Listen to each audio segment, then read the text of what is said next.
मेरे पीछे जो आप बिल्डिंग देख रहे हैं यह है गोकुल अपार्टमेंट वाल्केश्वर, मेहुल चोकसी का घर।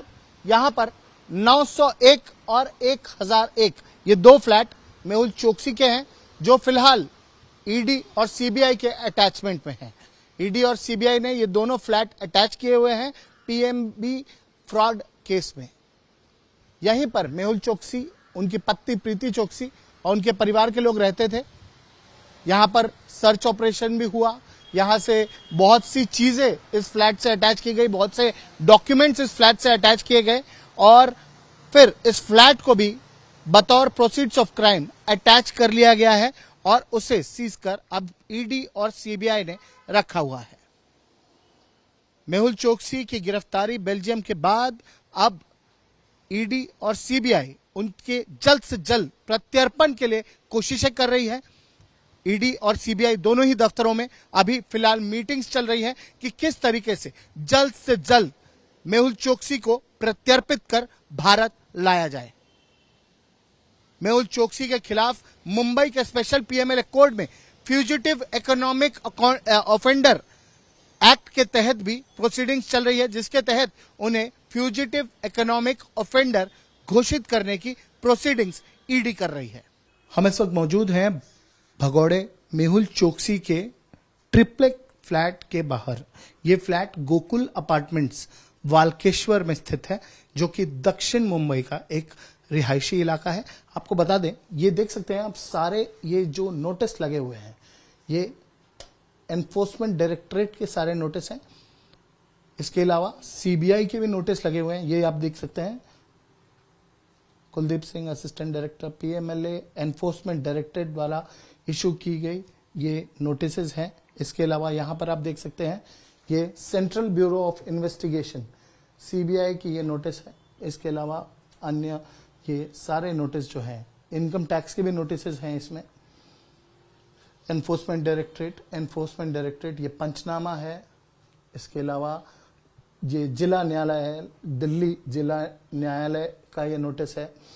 इस तरीके से आप देख सकते हैं notice to accused from central bureau of investigation banking securities fraud branch. ये डेट रिकवरी ट्रिब्यूनल है उनके मेहुल चोकसी और गीतांजलि जेम्स के खिलाफ।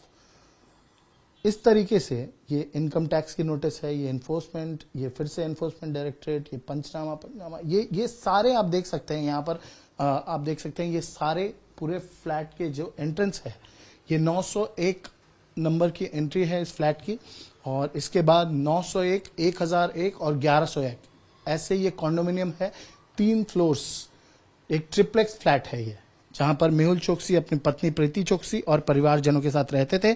2018 में जब पीएनबी फ्रॉड केस बाहर आया है, तब वो यहां से भारत से भाग गए और ये फ्लैट तब से बंद पड़ा है। अभी ईडी और सीबीआई के अटैचमेंट में है ये फ्लैट। जो ये नोटिसेस लगे हुए हैं, इसमें समन्स है, नोटिस है, रिकवरी नोटिस है डेप्ट रिकवरी ट्रिब्यूनल से, बैंकों के नोटिस है, स्टेट बैंक ऑफ इंडिया का नोटिस है, अन्य बैंकों के नोटिसेस हैं, बिजली विभाग का नोटिस है, कोर्ट के नोटिसेस हैं, समन्स हैं। ये सारे नोटिस यहां पर दरवाजे पर लगे हुए हैं, पर फिलहाल ये फ्लैट बंद है। मेहुल चोकसी के नेबर हैं, उनके पड़ोसी हैं, बहुत सालों से मेहुल चोकसी और उनके परिवार को करीब से जानते हैं और ये सोसाइटी के एक्टिव मेंबर भी है। आइए पारेख जी से बात करते हैं कि मेहुल चोकसी, जिन्होंने एक एलाबरेट, एक सोचा समझा पंजाब नेशनल बैंक का फ्रॉड किया, हजारों करोड़ रुपए बैंक के डुबा दिए, कैसे वो सोसाइटी में रहते थे, कैसे बिहेव करते थे सोसाइटी? Good afternoon. सो जब वो यहाँ थे तो ऐसा किसी भी मेंबर्स को ऐसा नहीं पता चल रहा था कि क्या चल रहा है उनकी पर्सनल लाइफ में। तो जब एस्केपेड हुआ, जब वो बाहर फरार जैसे हो गए, तब हमें पता चला कि वो अपनी वाइफ के साथ जब रहते थे तो ऑन पेपर उन्होंने ऑलरेडी डिवोर्स साइन कर दिया था। तो ऐसा कभी भी हमें नहीं पता चला और ऐसा कोई हमें ऐसा शक भी नहीं हुआ। हाँ, बस वो अपने फ्लैट को हैवीली रेनोवेट करते रहते थे।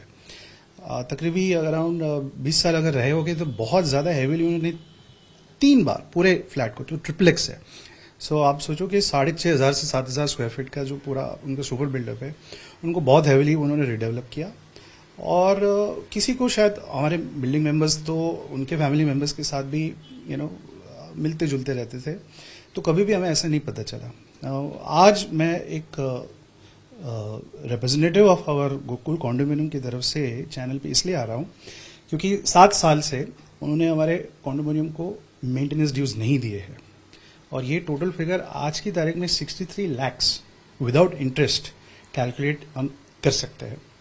प्लस 2020 में जब गोकुल कॉन्डोमिनियम रिपेयरिंग में चला गया, हमने स्ट्रक्चरल रिपेयरिंग किया, ब्यूटिफिकेशन किया, तो पर फ्लोर का जो कॉस्ट आया वो अराउंड 30 to 35 lakhs तक आया। तो इनके तो 3 फ्लोर्स है, तो आप सोचो कि उनका टोटल ड्यूज 7 साल और हमारे जो संविधान के वेल एस्टैब्लिश लॉज जो है, जो 18% तक इंटरेस्ट जो डिमांड हम करवा सकते हैं, बिकॉज सोसाइटी इतना डिमांड कर सकती है for the dues, anything between 2.75 CR से लेकर 3.25 CR तक का हमारा ये टोटल ड्यूज बनता है। तो वी आर वेरी हैप्पी कि ये डेवलपमेंट्स जो हो रही है, फ्यूजिटिव अगर पकड़ा जाए, अगर वापस अगर भारत में उनको लाया जाता है, तो ऑल द पीपल इन्वॉल्व, उनके जो प्रॉब्लम्स इश्यूज है वो सेटल अगर हो जाते हैं, तो हमें पूरा विश्वास है हमारे माननीय प्रधानमंत्री नरेंद्र मोदी जी और एंटायर टीम, हमें भारत पे विश्वास है कि कोई भी हमारा पैसा ऐसे ही नहीं चुरा के लेके जाएगा। और जैसे हम सोसाइटी के मेंबर्स है, वैसे और काफ़ी सारे लोग होंगे। तो मैं चाहता हूँ कि सबके ड्यूज क्लियर हो जाए, थोड़ा टाइम लगेगा। We trust in the Indian system, we trust in the judicial system, but with time and patience and with diligence हमें अभी ऐसी उम्मीद दिखाई दे रही है कि जो लोग फाइनेंशियल बर्डन को फेस करते जा रहे हैं, शायद कुछ हमें रिलीफ मिले इस डेवलपमेंट से। प्रेम जी, एक और चीज पूछना चाहूंगा, जो इतना बड़ा ब्रांड उन्होंने क्रिएट किया था गीतांजलि जिली, बाद में केस जब इन्वेस्टिगेशन शुरू हुई तो ये पता चला कि ये गीतांजलि ब्रांड के अंदर भी धांधली कर रहे थे, लोगों को नकली डायमंड्स, लैब ग्रोन डायमंड्स या फेक डायमंड्स बेच रहे थे। इस बारे में कभी आप लोगों को पता चला या कभी शक हुआ? आप तो मिलते जुलते रहते थे उनसे। अभी ऐसा था कि he was a very clever businessman. He used to involve a lot of actors, lot of sports people, actors from the Bollywood industry. तो उन्होंने ऐसा अपना ऑरा और गुडविल क्रिएट किया था कि और वो ऑलवेज अवेलेबल रहते थे, मींस एवरी वीकेंड पे वो इवेंट्स करते रहते थे और पब्लिक में अपना अपीयरेंस रखते थे। तो ऐसा उन्होंने ऑरा क्रिएट किया था कि आप शायद ही आप ऐसे लोगों पे शक कर पाओ। और लैब ग्रोन डायमंड्स तो आज की तारीख में एक बहुत बड़ा इश्यू हो चुका हुआ है, लेकिन 7 साल पहले ये इश्यू था नहीं। हाँ, we have definitely not purchased anything from Gitanjali jewels, but हमने ऐसे लूज स्टॉक में सुना था कि डायमंड मार्केट में उनका नाम, उनका गुडविल इतना अच्छा नहीं था, बिकॉज वो पेमेंट्स टाइम पे नहीं करते थे। तो ऐसा काफ़ी सारे लोगों से, because we live in this locality, lot of diamond merchants over here, lot of diamond traders, lot of people manufacturing diamonds, हमारे बिल्डिंग में ही ऐसे मेम्बर्स जो रहते हैं।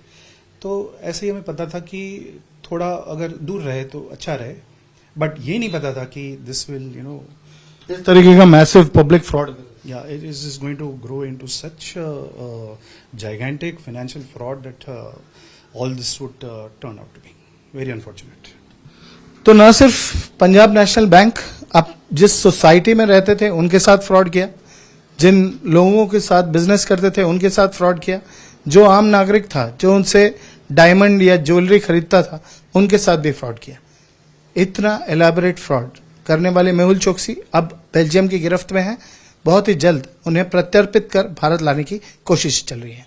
कैमरा पर्सन सचिन सावंत के साथ देवेश सिंह, मुंबई आज तक।